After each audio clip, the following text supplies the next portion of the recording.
Okay, so when you close your eyes and picture a place of Islamic worship, what do you see?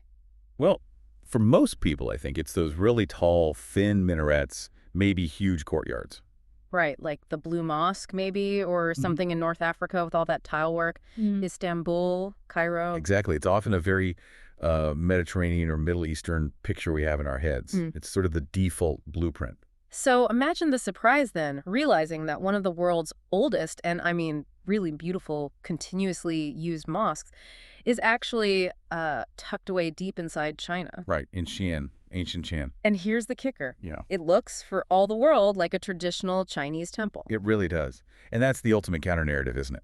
That's exactly what we want to dive into today. Our mission, yeah. We're exploring the Great Mosque of Xi'an, digging into this incredible story of how Islam actually arrived in the East. Which wasn't the usual story of conquest. No, not at all. It came along the Silk Road, Yeah. quietly, Uh, trade, diplomacy. so we're looking at a mosque that basically learned to speak with a Chinese accent.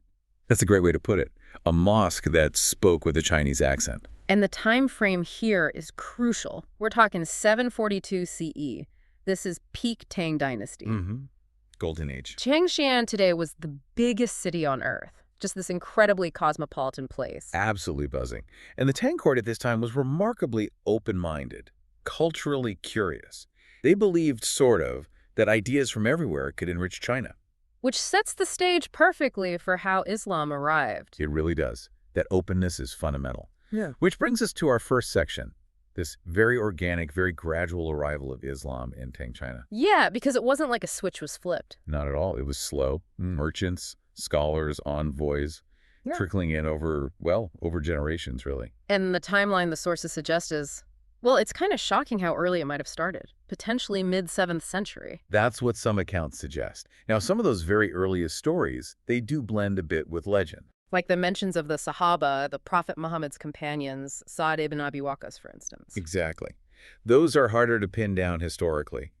But the steady stream of Arab and Persian traders arriving in port cities like Guangzhou, that's undeniable historical fact. And they found a welcoming environment? Highly receptive, yes. Yeah. The Tang court, as we said, was famously tolerant, curious. They weren't really threatened by foreign beliefs or commerce back then. They just saw opportunity. Pretty much. They basically rolled out the welcome mat.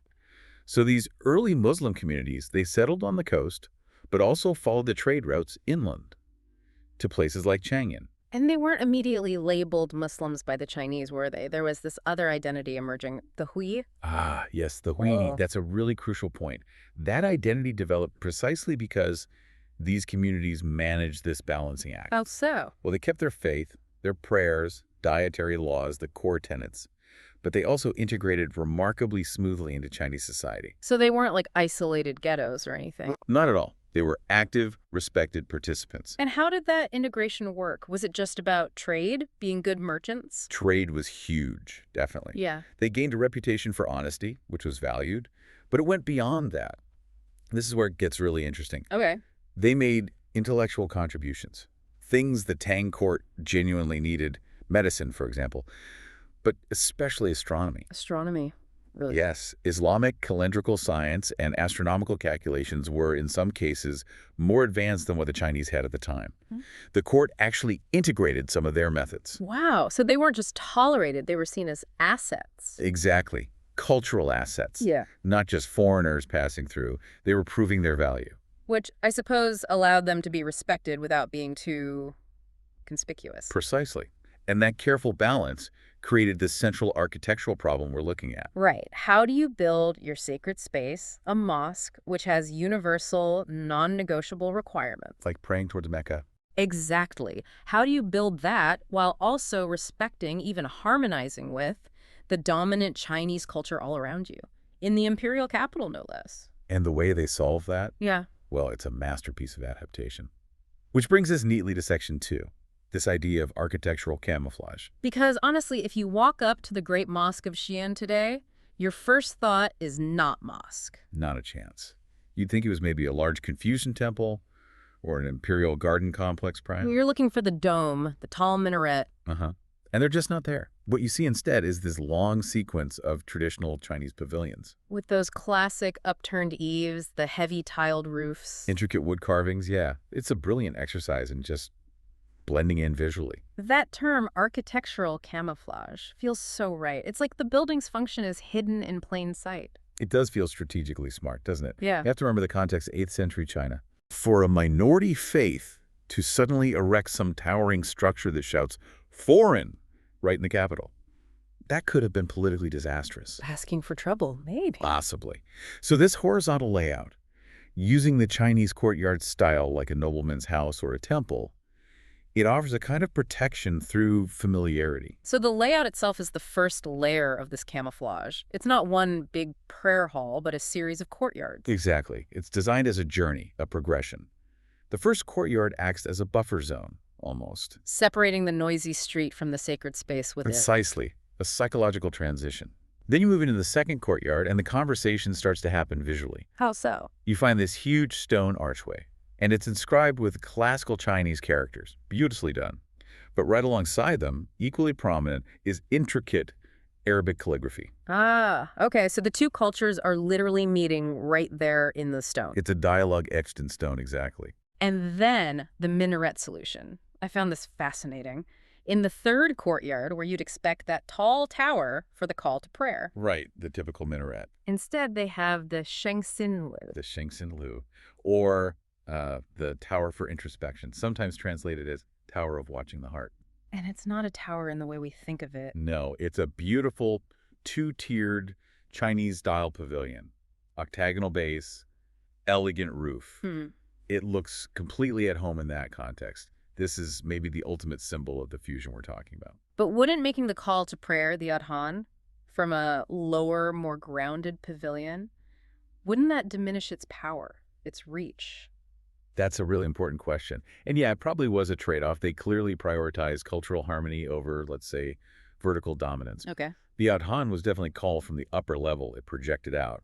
But the structure itself also served a purpose that Chinese culture would immediately recognize. Like what? Well, it could function much like a traditional drum or bell tower found in temples, so it was culturally legible even to non-Muslims.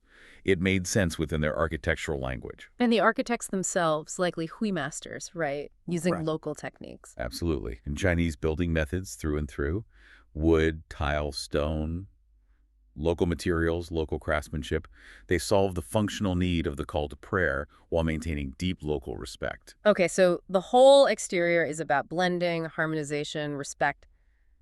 But if the outside looks completely Chinese, the shift when you get to the main prayer hall must be pretty dramatic. It really is.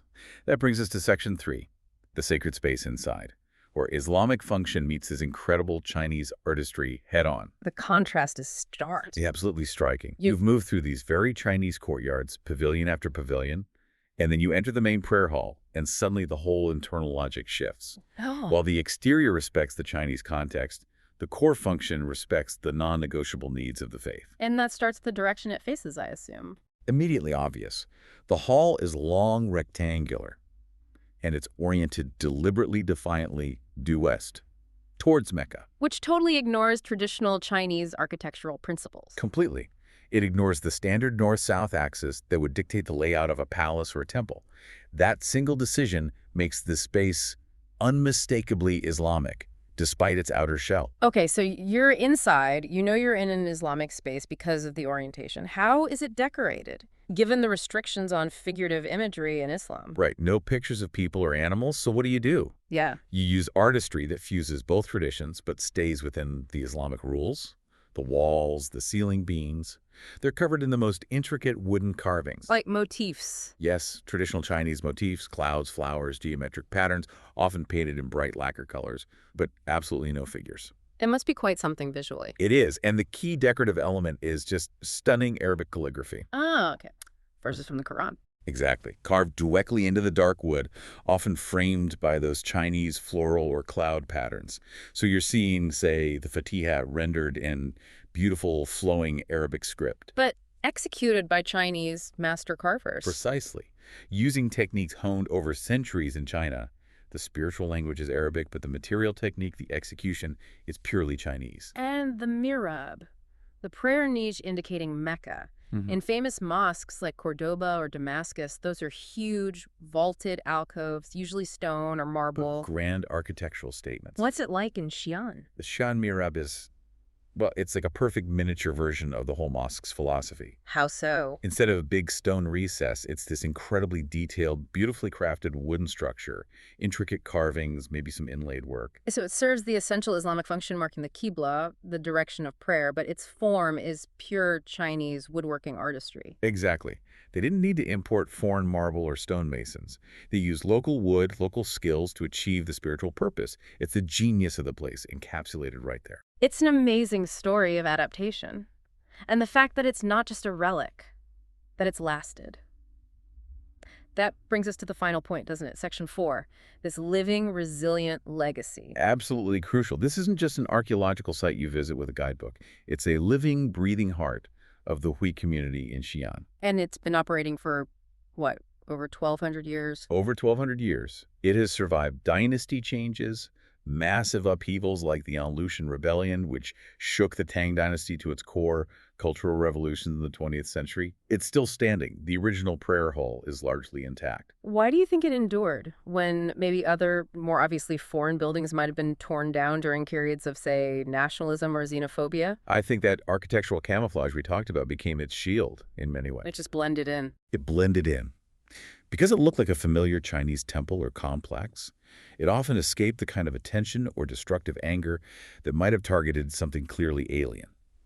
Its resilience wasn't just luck, it was partly by design. That initial compromise, accommodating the Chinese form, helped ensure its long-term survival. And it wasn't static either, right? It continued to adapt and grow over the centuries. Definitely. There were major renovations, especially during the later Ming and Qing dynasties. New pavilions were added, that beautiful reflecting pond you see today, gardens. And importantly, a library, too, I read. Yes, a significant library holding Islamic texts, crucially, in both Chinese and Arabic, cementing its role not just as a place of prayer, but as a center of learning and community life, which it still is today. So what's the big takeaway here? I think the profound lesson from the Great Mosque of Xi'an is about the nature of faith and culture. It shows us that faith, when it's truly a living force, isn't rigid. It doesn't have to be defined solely by one architectural style or cultural expression. It can adapt. It adapts, it breathes, it finds ways to thrive in vastly different environments. And it shows that cultures don't necessarily have to clash. They can meet, interact, influence each other, and create something uniquely beautiful and resilient. Like a bridge, made of stone and wood. Exactly. A bridge connecting two immense cultural worlds. It's like a silent song of faith, really. Sung in this beautiful, completely unexpected key, connecting the world of the prophet with the world of, well, the dragon throne. A silent song, I like that. And maybe, thinking about this incredible centuries-long adaptation, how this faith molded its physical form so perfectly to a distant culture, yet kept its spiritual core intact. Makes you wonder, doesn't it? What specifically? Well, it poses a question perhaps for you listening. In our modern, globalized, constantly shifting world, what does this story tell us about the very nature of cultural identity? About resilience, about how core beliefs can endure even when their outward expression changes dramatically.